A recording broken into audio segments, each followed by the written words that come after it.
Merci, Monsieur le Président. Alors, cet article vise à préciser les conditions d'ouverture à la concurrence des services de transport ferroviaire, voyageurs et marchandises.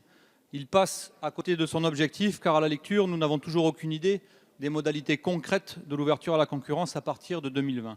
Quelles entreprises assureront les dessertes régionales en milieu rural, par essence déficitaires? L'ARAFER aura-t-elle les moyens d'empêcher les entreprises ferroviaires de se gaver sur les lignes les plus rentables, privant ainsi la SNCF des ressources lui permettant d'assurer toutes les dessertes? Ces questions restent sans réponse.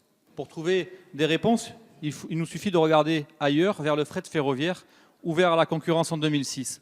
Nous y voyons le futur du transport des voyageurs, des infrastructures abandonnées et un effondrement du trafic au profit du transport routier. Je vous invite, Madame la Ministre, à venir visiter la gare de fret d'Ourcade, au cœur de ma circonscription. Elle est le symbole des bienfaits de la libre concurrence, des emplois supprimés, un territoire qui suffoque sous la pollution de l'air et des entreprises en colère qui demandent le rétablissement du fret et notamment du wagon isolé.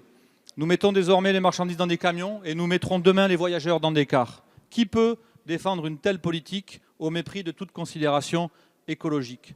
Vous dépossédez l'État de toute vision stratégique sur le ferroviaire au prétexte que vous n'avez d'autre choix que de transposer les directives européennes sur l'ouverture à la concurrence. Mais le règlement européen d'obligation de service public vous permettait de vous opposer aux directives européennes en instaurant des exceptions pour le maintien du service public.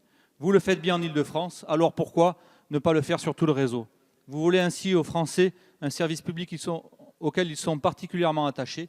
Ayez au moins l'honnêteté d'assumer que c'est un choix politique. Nous voterons donc contre cet article qui acte la fin du service public ferroviaire sur tout le territoire. Je vous remercie.